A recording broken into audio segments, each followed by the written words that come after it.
first keynote speaker of today, Dr. Chad Peiper, and he's actually the chief architect at GoChain, as represented here. Chad has over 15 years of experience teaching and integrating IT services and solutions while managing requirements, tasking, and personnel. Peiper served as a technical lead and subject matter expert within the Department of Defense and in industry where he collaborated and interfaced with clients, developers, vendors, and executive leaderships. He previously served as lecturers in the Department of Computer Science at University of Illinois, where he taught and facilitated lectures inclusive of both online and classroom settings. Peiper's other previous teaching engagements including adjunct professor positions at Wharton, Strayer, and Kaplan universities. In addition to specializing in infrastructure and cloud computing, Peiper has worked extensively with blockchain and distributed ledger technology and is an investor of a patent of integrating decentralized cloud storage and personal data stores for users to own and control their own personal data. Dr. Peiper is currently an associate teaching professor at Drexel University in Philadelphia, Pennsylvania. So let's welcome Peiper.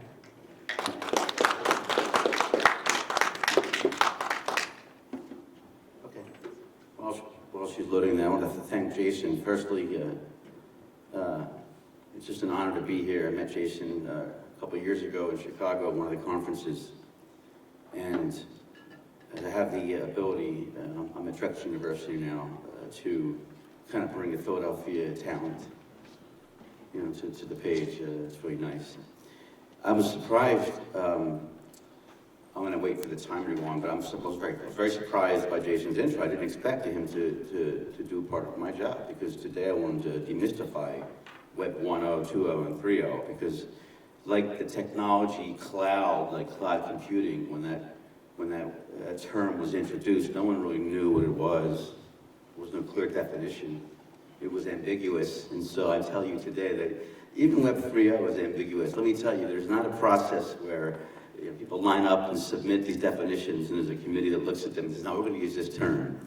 It kind of follows industry professionals, even Stephen A. Smith and others on ESPN. They always have the folks that are actually playing the game. They got to be there. So we're always interacting with people in the field, in the industry.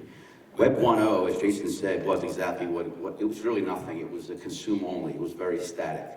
Web 2.0, that's where they brought you in. They got you really involved and interested, and the user experience increased. And what they did was they made these amazing tools to be able to essentially suck all the data out of you without you knowing it. And you get to enjoy the experience, and the user experience is great. But you don't have to worry about what's happening underneath the hood. I'll be nervous. I'll be honest with you. I come up here, I'm a professor, I'm nervous. I'm nervous for my 9-year-old because of the data privatization regulation. Web 3.0, I believe, and this is just a recent thought, is really a result of GDPR 2018, General Data Protection. European Union. If you live in the EU, they're saying, look, we had enough, all right? If you can't control the data and where it needs to be, we got to do something about that. And thank you to the EU for setting a standard. It's always the case that technology is so quick, but the policy is so slow. So what is Web 3.0? Self-sovereign identity is Web 3.0, where you are, instead of being a product, which is what you are in Web 2.0, in the Matrix, you were a battery, right? In Web 2.0, you're a $50 bill, you're a $100 bill, it depends on the organization, but we're going to show that. I'm going to also talk about the GoChain ecosystem as chief architect, some work that we're doing, and how we're leveraging self-sovereign identity, W3C. And I do apologize, we'll talk about the decentralized cloud storage, which is a prerequisite, and zero-knowledge proofs. But I apologize in advance. I'm a person that has I'm very passionate about some things. And so, we start here. How will the world speak my name in years to come? Will I be known as the philosopher, the warrior, the tyrant? Or will I be the emperor who gave Rome back her true self? a dream that was wrong. You could only whisper it. Anything more than a whisper, and it would vanish. It was so fragile. And I fear that it will not survive the winter. Republic. Republic. I stand here as a U.S. citizen and tell you our democracy is not intact. Okay? Our democracy is not intact. Republic, they're worried about democracy. This is about democracy here. This is about democracy. This one's hard to hear. Are you ready to do your duty for Rome? And Commodus finds out that you will not be emperor. You are not going to. My powers are going to go to Commodus. But why?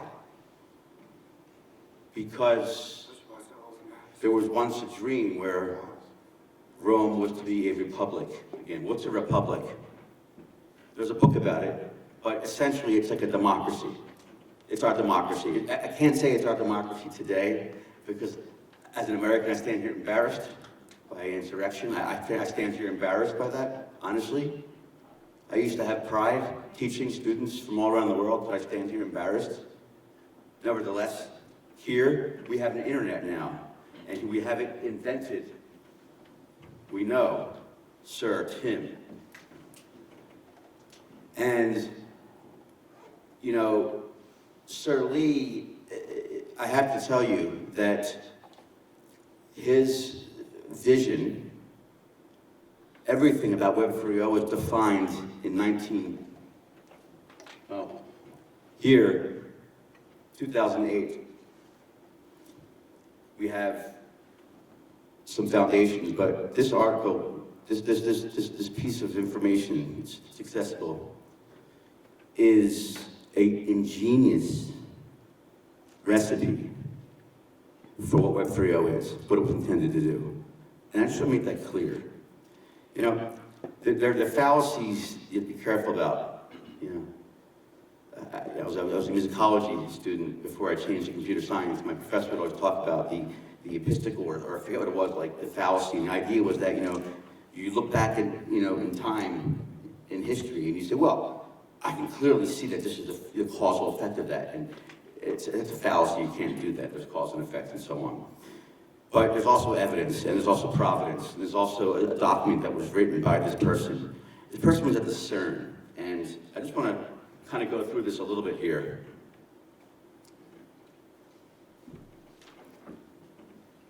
Is it possible for me to wear a mic so I can move around? Or do I have to stay here? I'll even take that.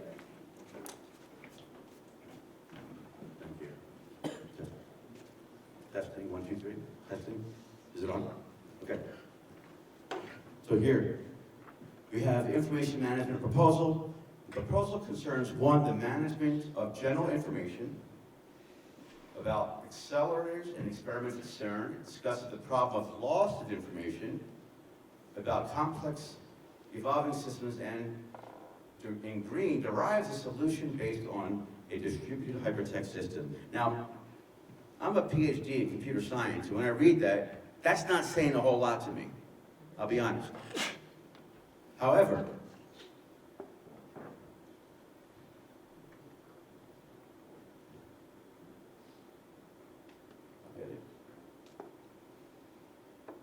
how do I go back? Here, when you get down here, it says, although they are, this is losing information, about to lose the information at CERN. CERN is a wonderful organization. It involves several thousand people, many of them very creative, all working towards common goals, right? Although they are nominally organized into a hierarchical management structure, this does not constrain the way people will communicate and share information, equipment, and software across groups. That's crucial here, okay? Come on, you can reach it. It says Bluetooth, right?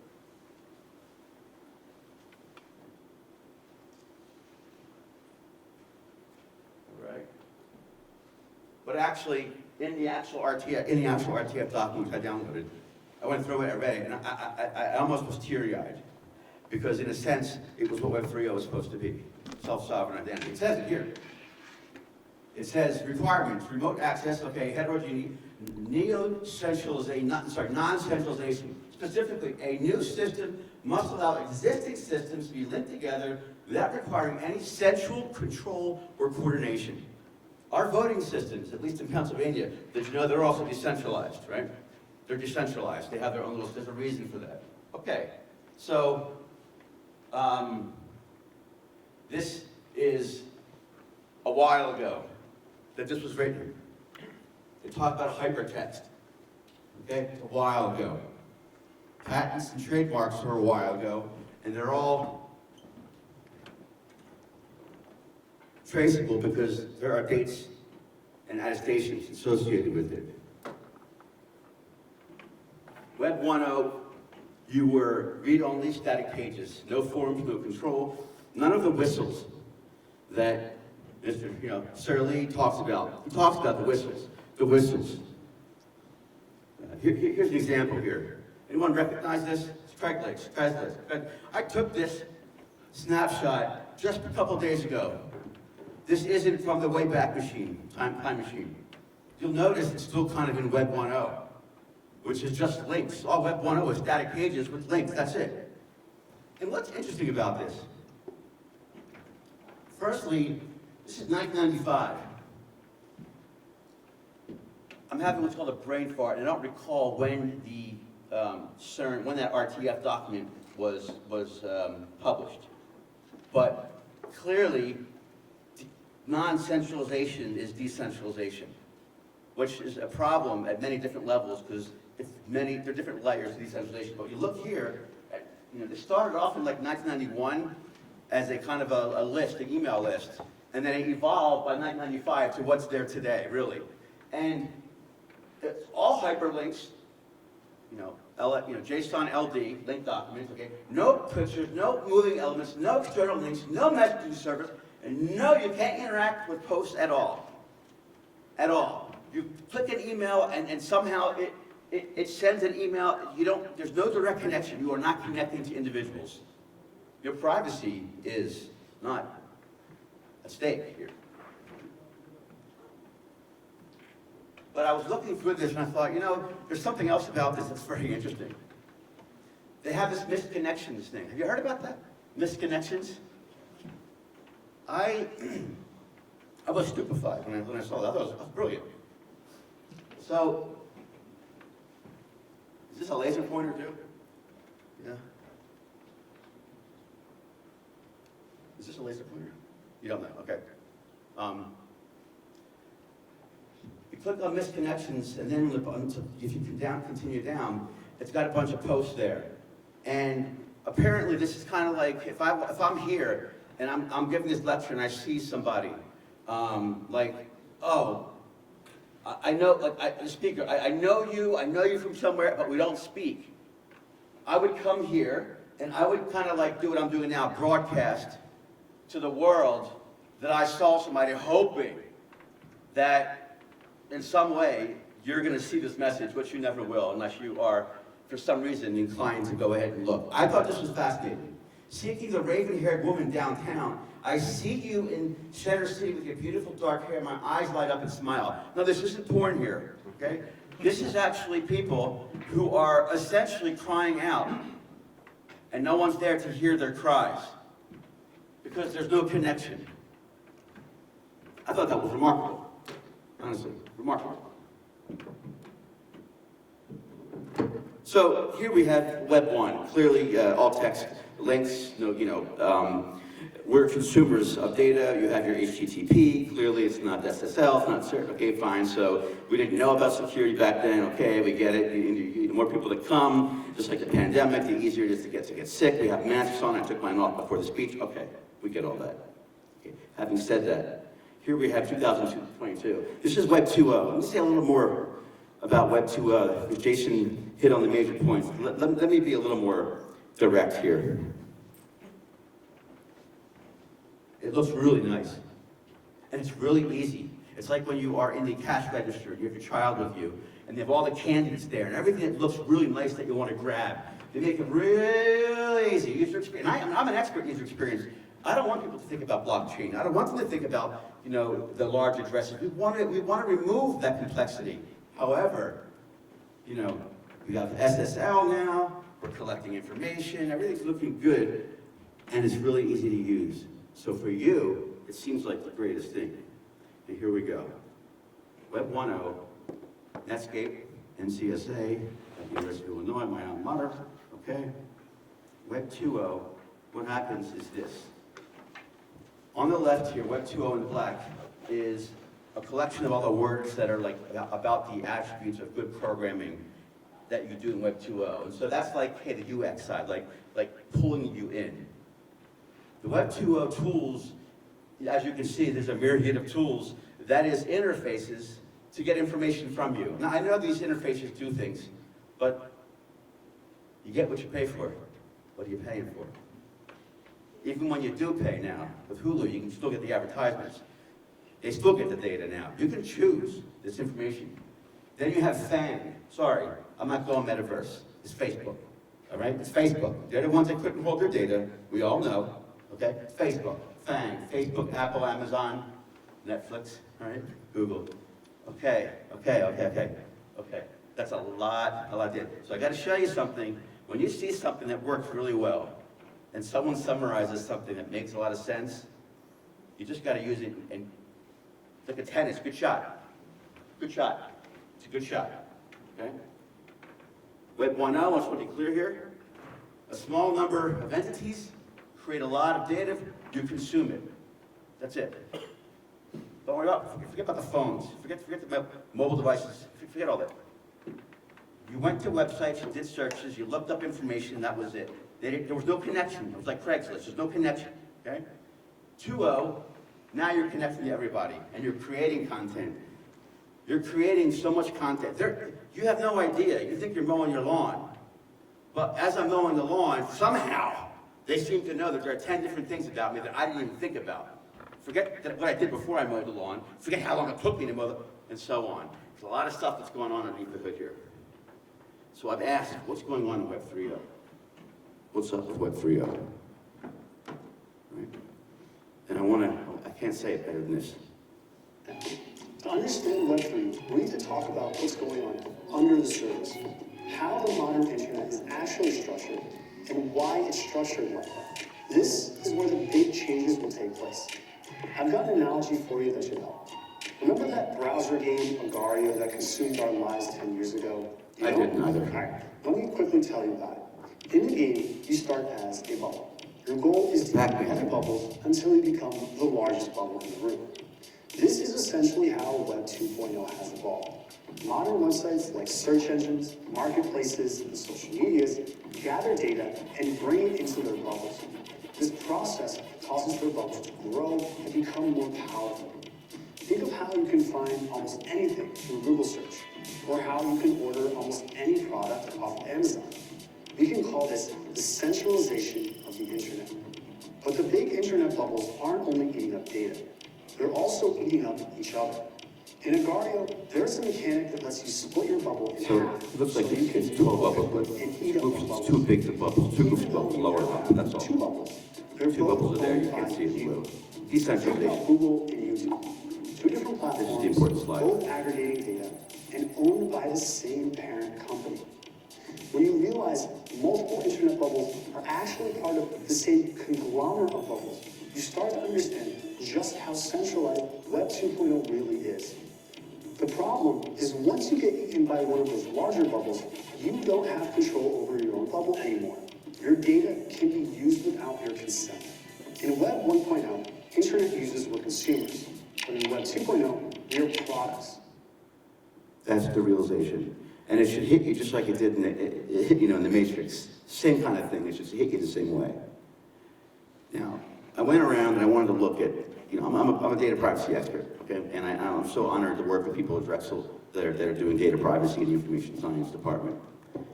So I'm looking now at data, and you have to understand, we did some work at where I was working previously, and we looked at the users table, just one table in a schema of an application system, and we found 165 pieces of PII, personally identifiable information. So I had to remove that. So if I showed that schema here, what you would see is a lot of red. a lot of red in an Excel spreadsheet. You would realize, so if you take a bird's eye view here, you can see here on the left, I've taken a snapshot of, well, there's more information than I'm showing here on the page. This is I think, Google. And it's kind of a company, an independent company that does assessments on data privacy and whatnot. And so I looked at this, and if you look just at the green, you can see a lot of stuff being collected. So that's without even reading it, you can see that. And then I thought, you know, what's the value of one piece of PII?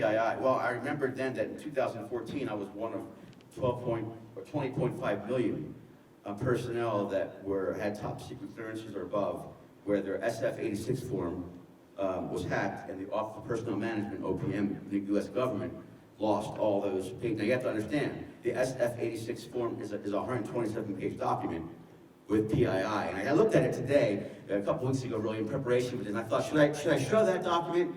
And I thought, you know what, it's so much data that I can't talk about what value is more or less. They all suck. All of this PII is bad, because it can be used to, to identify you. And I thought, on the personal information side, what's really there? And okay, not a lot. But then I looked, okay, so they get the comments. So they, you can get information from comments. But I thought, look at the activity. And then I looked at stuff like what you purchased and reviews. Okay, but then I looked at like people you communicate and share with, activity. All of a sudden I saw just like my SF-86 form, they don't just want to know about me and the government to get your top secret. They want to know about my friends and who their friends are. And not just their name, their social security numbers. So like this, they're getting the same kind of information. I just want to be clear here. Web 2.0, you're a product. And you are providing extreme value for these companies, but you signed up for that. Okay, Web 3.0. Don't know where the name came from, honestly. Some people are attributing it to this author from New York Times. Others are saying that Gavin Wood. But okay, so now we know about Web 3.0. But I want to go back, and I want to say that decentralization isn't something that is from Web 3.0, just like Zuckerberg didn't create social networking or Facebook. In fact, he created something to compare people's pictures in the beginning. It was just the right place at the right time. Decentralization was a concept called non-centralization that was dictated, and it was discussed in the 90s. Look, certainly it started W3C, so all these standards are there, and so we may not have done decentralization from the onset, but boy does he seem patient and supportive. So net neutrality is also an issue. So I'm just explaining that in Web 3.0, these become more of an issue that we have to contend with. I remind you here that this was something that the internet was supposed to be. Not Web 1.2.0, 3.0, 6.0, 12.0, what the internet was supposed to be from the very beginning. That's what this is showing here. So in the GoChain ecosystem, now I'm getting an opportunity to test as a test bed to do this. You see, software as a service is changing. Because software as a service, there's now this issue of where the data is actually going to be stored. And so Web 3.0, however people want to call it, however they're going to market it, at the end of the day, self-sovereign identity is what's important. I'm just going to get right to it here. Because here, I'm quickly saying that, like these storage units, we're going to provide these for everybody, except they're ubiquitous. It's a place where in space, cyberspace, so you can store your identity hub. I call it personal data stores, okay? And so, that's what we're going to be testing in this ecosystem. Well, how do you do that? Well, you need identity. Well, what does identity mean in an ecosystem? You just said you're trying to remove the third parties. What does that mean? Self-sovereign identity, if you look it up, talks about that. And the inventors of the actual decentralized identifier and the authors of this text are huge giants in self-sovereign identity, and we should be looking at what they've read and what they'd like, what they're saying you should be doing. But here, the two pieces that are really important for the ecosystem are self-sovereign identity, the ability for users to be identified in the ecosystem and for them to create their own identities, which we do with decentralized identifiers, and decentralized cloud storage. It doesn't make any sense to do one without the other. It's like the big three in C++. You have the constructor, copy constructor, the destructor, and the operator equals Simon operator. If you need one, you need all three, okay? It's the same thing here. And so here we have this idea of using Hyperledger Aries and Hyperledger Indy as a way of creating that ecosystem of identity within our Go chain. That is to say, decentralized apps will be able to come in and leverage identity using APIs in our system. We're not collecting any personally identifiable information at all. Let me repeat that. We're not collecting any personally identifiable information at all. This ecosystem is going to allow us to provide that free of charge. And by the way, you're going to be getting your own storage space that you own. Even we can't see your information now. On behalf of you, our APIs may surface that information, okay? So this slide is talking about how you have to identify and validate. And so self-sovereign identity has some important characteristics that when you read about it after, you'll read about some of these. One of them is the idea of persistence. One issue with, you could say Web 2.0, if we really are going to compare Web 2.0 to 3.0, I'd rather not buy into it. The real issue is that we want to remove the third party. How do we do that? We have to remove reliance on certificate authorities, because the certificate authorities are the ones that you get certificates from. Why do you need to remove them? Because, well, they're there to validate what you're saying, right? To authenticate what you're saying, to say that when you're from a website that IBM.com writes, that it's IBM, not somebody else, like phishing does with emails, okay? So, well, how do you get that certificate? What happens when that certificate expires? The person identified by blah, blah, blah. GDPR says data should be portable. We have the controller and we have processors of data. The controller is the owner of data, the processor is the one who uses the data. Where does data reside? Okay. So it has to be persistent, okay? It's peer-to-peer, not client-server. It's privacy preserving, privacy protecting, it's portable and interoperable. So what are credentials? What are credentials in that ecosystem? Who you are, is that a credential? It is. These attestations, they are. So then you have this idea of, well, how do you allow the decentralized apps that want to work on this ecosystem to kind of authenticate and maybe take advantage of zero knowledge applications? That is to say, privacy, preservation of exchange of information. I can't tell you, just before I was on my trip here, how many times I was trying to I had an ear infection. I had to divulge 6 pieces of personally identifiable information 4 times across 3 different organizations within one organization. It was a real, it's a real wake-up call that, the storage and how this data is stored and used is going to become an issue. And so when you're onboarded on our ecosystem, what's going to happen is that you're going to, if you're an entity in the left, you're going to register. As you register, you're going to get a decentralized identifier, something that can be used outside of our ecosystem. And then we are going to verify and validate. Verify and validate are very 2 important distinctions that need to be made. Verify is saying that the person who we believe to be represented on here is you or is associated with the information we're comparing it to. Validate is saying that I'm validating that you're not giving me a fraudulent piece of identifier, that your passport isn't fraudulent. Right? Worked in that area for a couple of years in the previous company, and so there's algorithms that you can run, and so we've done all that. And so we need to do that here as well. So people come into our ecosystem, we need to know who they are so that everyone else can know who they are.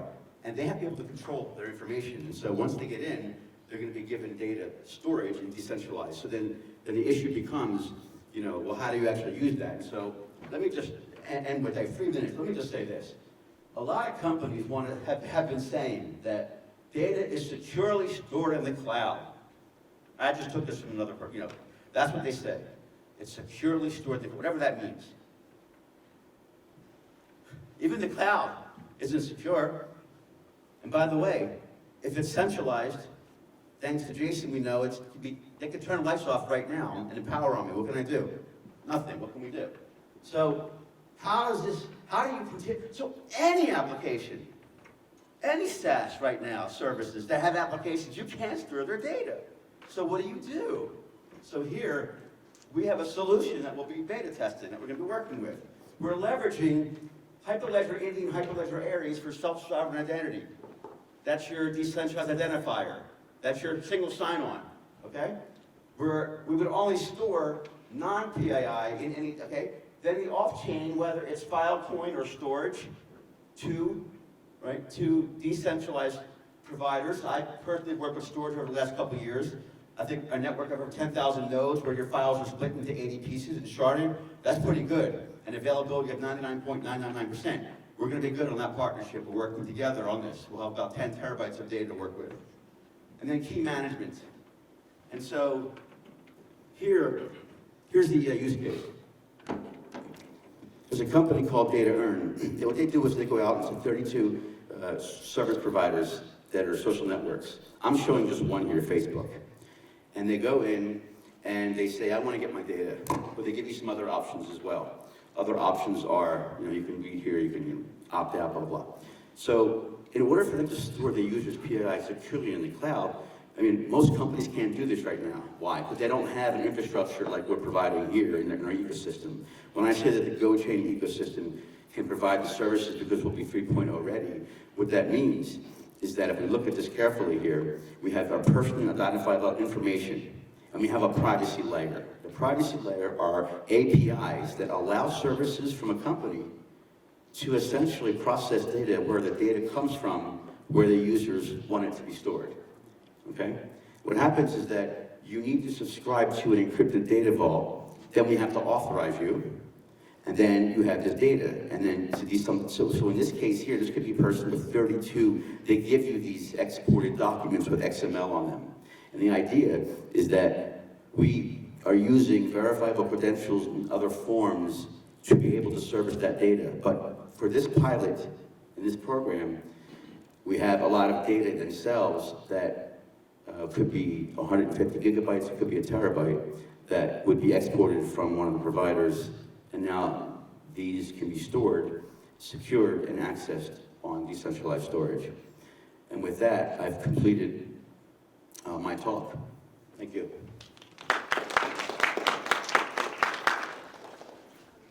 We'd like to open the floor for questions. Do you mind passing around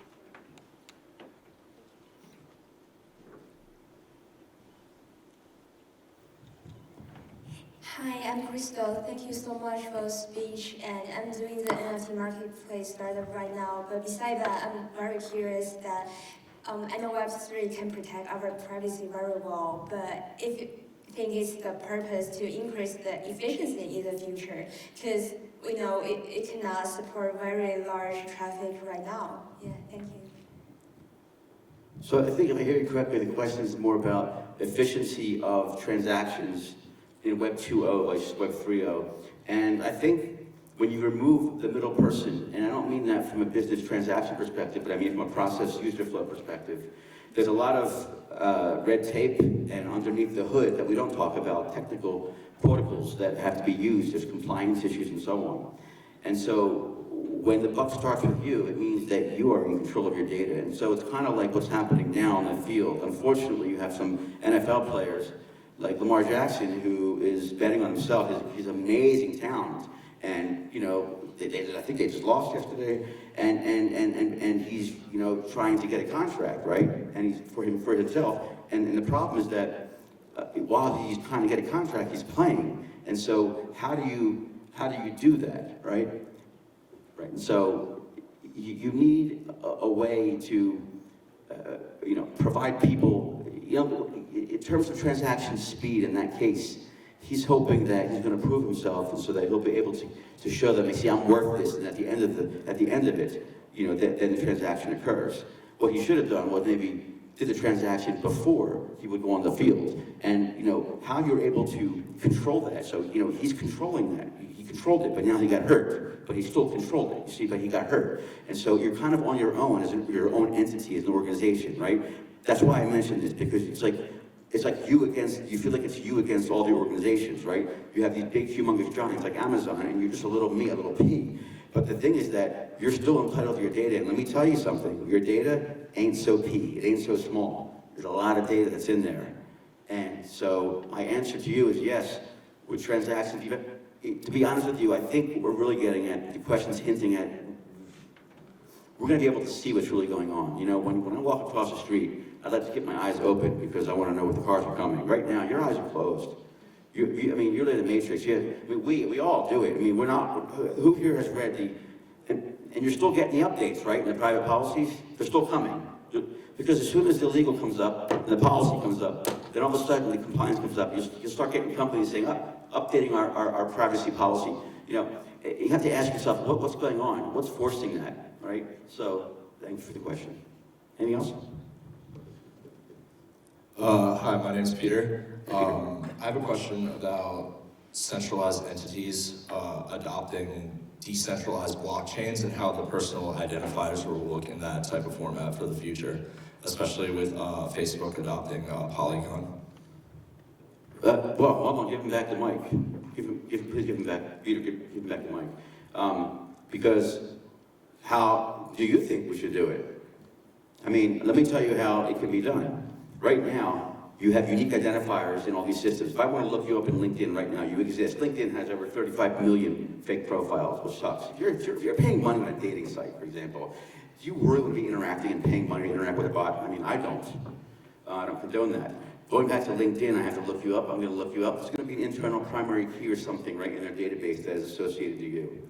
That primary key is not accessible to us. It's not public to us. It is proprietary, even if they're using open source, to the organization, as it should be. However, GDPR says no more.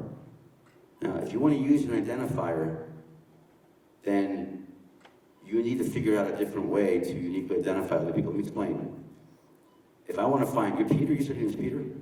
Yes, correct. Okay, Peter, if I want to look you up on even if you give me your last name and I looked you up on LinkedIn, there'd be 5 or 10 people. Maybe I'd find someone that looked like you, or I would look at something and try to connect to you. That connection that's made, there is a unique identifier for you, but that unique identifier ceases to exist outside their ecosystem. So I'm happy for LinkedIn, but that information is not shared. Now, the problem with the question I have isn't the question, it's how to answer it in a way that is knowledgeable of Web 3.0. See, in Web 2.0, it's easy to answer that question. You can't do anything about it.